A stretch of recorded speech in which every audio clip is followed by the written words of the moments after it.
we could actually stay connected to the natural systems, to the ecosystems that support our life, and have a regenerative impact. We could go beyond sustainability. We have the power to have a positive footprint. Hey guys, this is Mike with Symbiosis, and we are a permaculture company that helps to design and install resilient properties, homesteads, farms, helping people live regeneratively in Central Texas. We're out in Brenham, Texas today on a property that we've designed and been working hard to install. So we've been out here for, gosh, I guess about 4 or 5 months now working on this property. And we've installed a pond, we've done berms and swales, we've planted 126 trees, nearly 200 berries, we've installed a constructed stream bed, we've felled a bunch of trees that were no longer alive that were standing. These used to be post oak trees, and so we're going to use these logs for seeding around the property and various other little projects, and firewood, of course.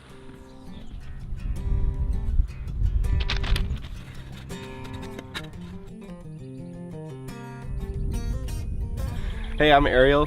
I'm a project manager for Symbiosis, and my job is to turn designs into reality and turn desires into reality. We do carpentry, we do stonework, we do irrigation, we do, just grab a shovel, grab an axe, and go. So it's never the same thing every day, and it's a lot of fun. I enjoy it a lot. My name is Cheryl Davis. I am the heavy equipment operator, and I'm also in charge of the maintenance division. Started working for Mike at Symbiosis, installing berms and swales and catching rainwater and planting trees. We've planted a lot of trees, so feeling pretty good about that, and also wanted to just set an example for my children and for all of the children out there that you can go into business that's regenerative and good for the earth instead of the alternative.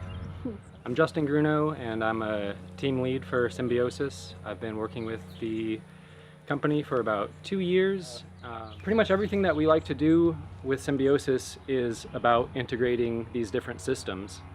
So right next to the home here, we have a garden that is growing herbs, kitchen herbs like rosemary and thyme. And we also have a mixture of flowering and pollinating plants that will be attracting butterflies and bees and hummingbirds, just to add to the overall beauty and resilience of this system here. And if we can combine the vining and the flowering plants with providing shade for the house at the same time, that kind of cuts to the chase of what our company does.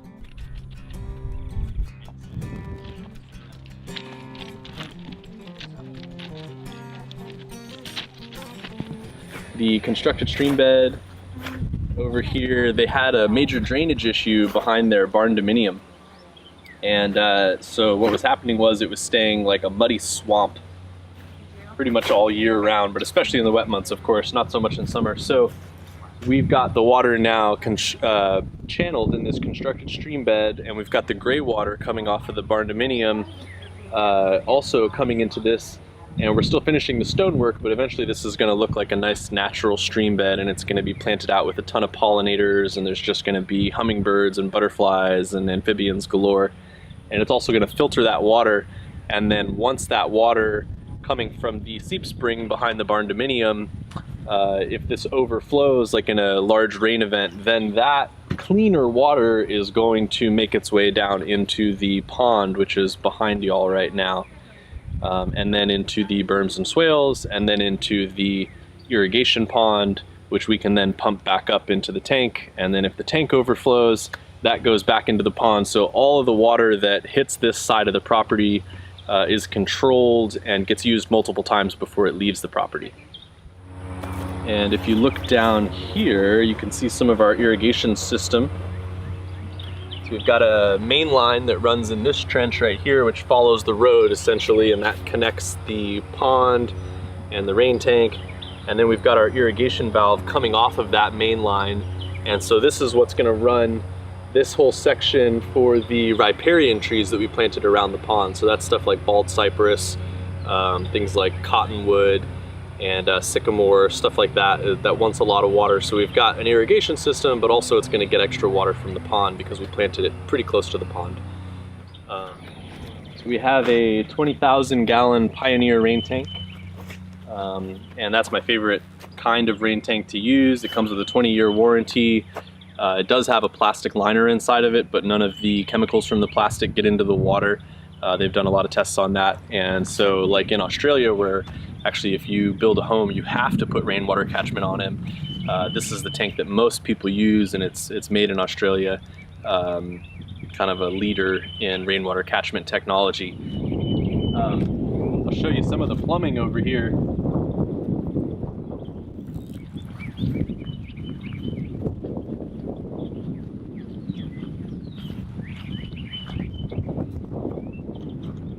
So this tank has 3 different inflows on it. It has the inflow, which is on the other side of the tank, that comes from the barn over there, which it catches the water off of. And that's enough to fill this tank up easily, but because it's the main source of irrigation for the whole property, we wanted to have redundancy, we wanted to have backups. So when this 20,000 gallons of rainwater gets down to 3,000 gallons, or wherever we set the pressure transducer to, then this will start to fill up from the pond, which is all the way down there, and that's on a solar powered lift pump. And so this is the pond water inlet. So that's going to keep this full in the event that we run out of rainwater. And then if that pond gets down to a certain depth, I believe we're setting it at 8 feet. So we'll pump 7 feet of water out of it, which is over 200,000 gallons of water that we have to back up the 20,000 gallons of rainwater. Then if we run out of that water, based on a really long drought or dry spell or evaporation, then we have the well inflow, which is also set on a pressure transducer. So if this tank stops getting filled up by the pond, then it'll get down to 2,000 gallons. That pressure transducer will sense it, and it will start to keep this tank full at that level from the well, which I think will be a pretty rare event that we'll need that. But having that triple water redundancy in a place like Texas, where we do get long, hot, dry spells, is really ideal. So I'm pretty excited about this system. I think it's pretty neat. We've got our pump house, which is almost complete, right over here. So we've run power over here. This is not solar powered. It didn't make sense to, based on how close the power was. It just wasn't pragmatic to do that. So it runs on the main power line, and we've got our big pressure tank there. That actually kind of insulates the pump from turning on and off too much. So the thing that kills your water pump over time is it turning on and off a whole lot. And so if the bigger your pressure tank is, the less often your pump has to turn on. So that's why we've got this huge pressure tank in here to make the life of that pump as long as possible. And then we've got our overflow. So this is when the tank is full of rainwater and it rains again, and you might have 10,000 gallons of water coming out of this tank. So it's got a big 6-inch overflow pipe right there. And it's interesting, actually, if you look at this, you would think, as soon as the water gets up to this level, it's going to start letting it out. But actually, this elbows inside of the tank and goes up higher. So the water doesn't actually start to come out of here. You have to imagine it's like a cup sitting in there. So the water has to rise up and then fall back in to this pipe, and then it comes down. And we're going to extend this out once we're done with our plumbing and electrical work here. And we're going to send it right into that berm. And then before it can leave the property, it goes into a series of about 5 more berms. And then it gets culverted across the road, goes through 2 more berms on the other side of the road, and then it's directed into our main irrigation pond. So any overflow from this tank has to take a pretty long, circuitous route before it can leave the property.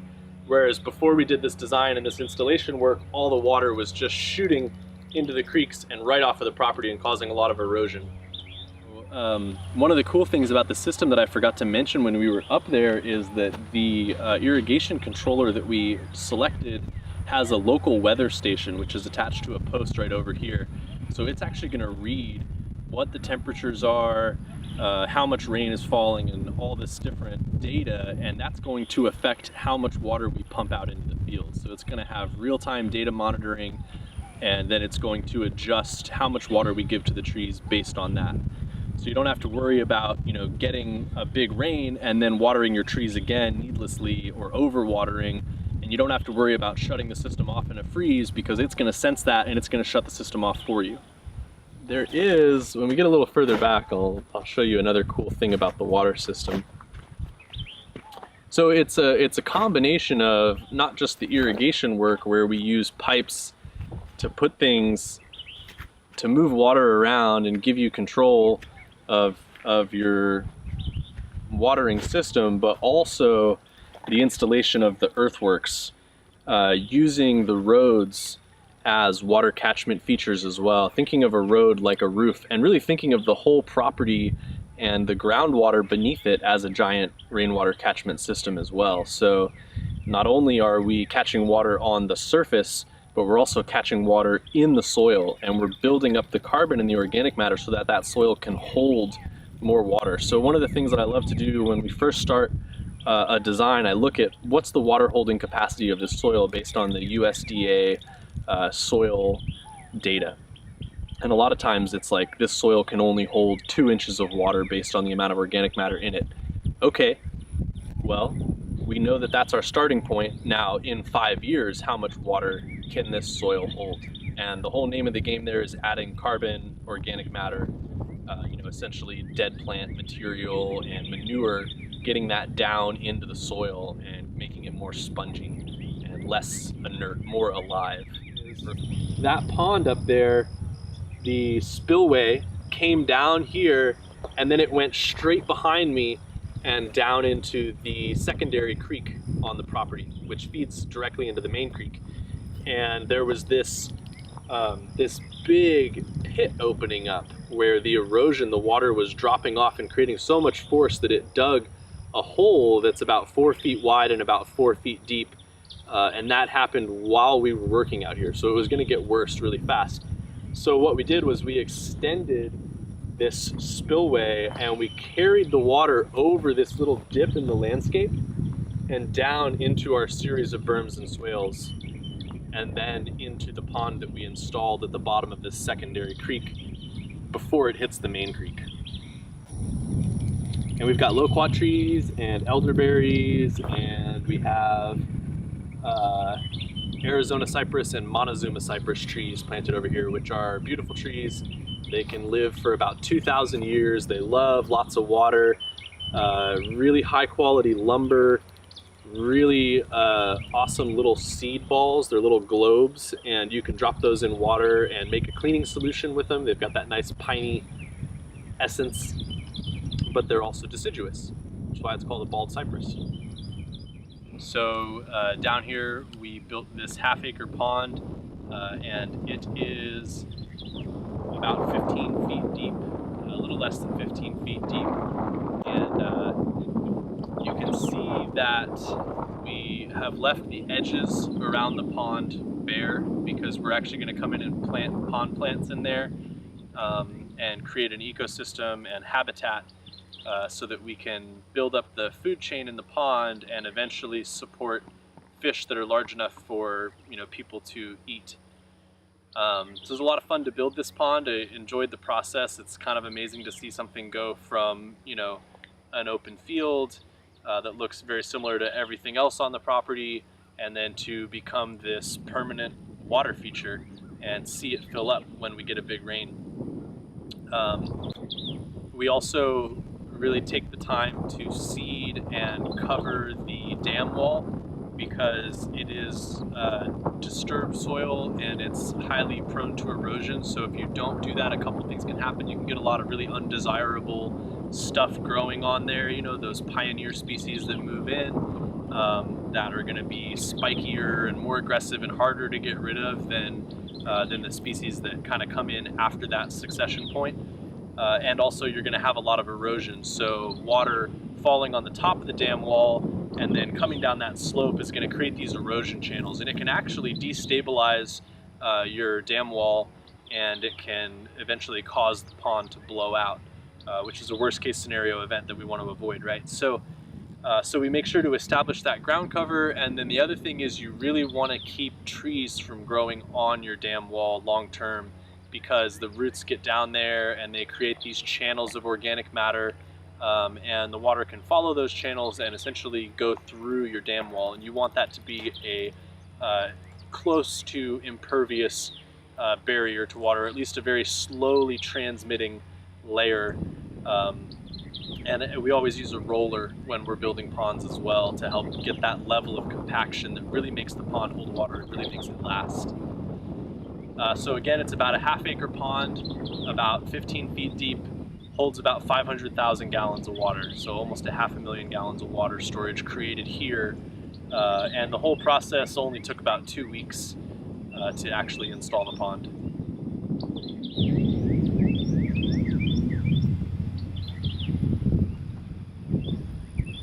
So this little innocuous pipe sticking out of the ground here is actually a very key component in the overall design, because this is where we are going to have our solar pump and solar powered pump. And so we're going to be pulling water out of that pond using the energy falling on the solar panels. It's a DC or direct current system, so there's no battery. So it's only going to pump when we need water in that tank and when it's daytime. And so this water is going to be pumped about 40 feet uphill, which is a pretty serious amount of lift when you start to get into the calculations for how big your pipes need to be and how powerful your pump needs to be. But we've designed this in such a way that we don't need a really huge solar array, we don't need batteries, and we don't need a very big pump, because we just need to fill that tank up slowly over the course of a day up to a certain number of gallons, which is enough to run the irrigation system for one cycle at night. So there was a lot of precision design that went into it, and then this is going to be a really key component that makes sure that we can use this 500,000 gallons of water to irrigate and also fertilize or fertigate all of the things that we've planted on this property in this overall master plan design. And over here we have another key component of the pond that is often overlooked. It's the spillway. And so when this pond is full, which it is right now, and we get more rain, this is where that water is going to exit the pond. And so we actually made sure that this is pretty flat all the way across.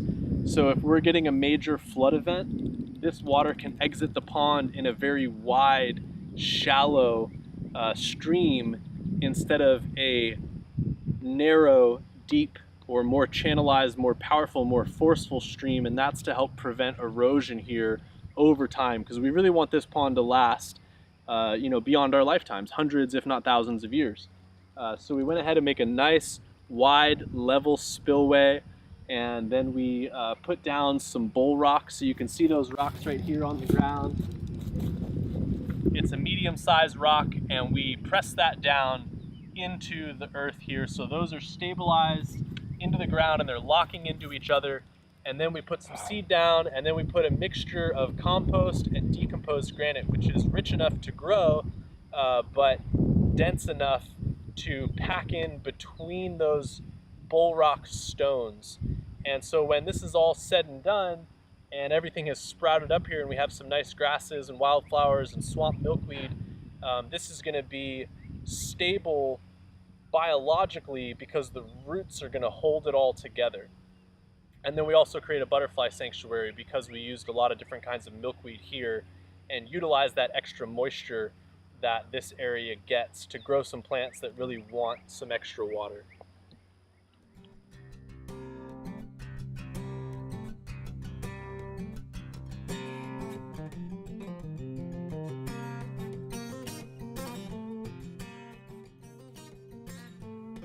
Help you to better understand how to live a more regenerative lifestyle. There's a way that anyone can participate, and really we need everyone to participate in order to reach this critical mass of having a regenerative society.